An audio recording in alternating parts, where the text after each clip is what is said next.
So today is the grand opening of our first protected bike lanes in the city. It works in conjunction with Bike to Work Day, which is a national day of recognition for people biking to work. Honestly, on the ride over, I was actually a little emotional because we have some bike lanes that have, the green striping, but having that extra layer of just something physical between you and cars was really exciting. And I think this is just a really great message to people who have been advocating for so long for infrastructure like this, but also to sort of be that visual cue that more will come to help connect people who kind of are in that I'm really interested, but I just don't feel safe yet kind of category.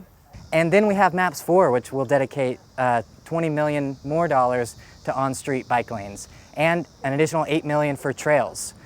So a lot to come in the future. These things can coexist on our streets together and hopefully make those coming projects that we have plans for easier to implement as people realize how they help people in cars as well as people on bikes.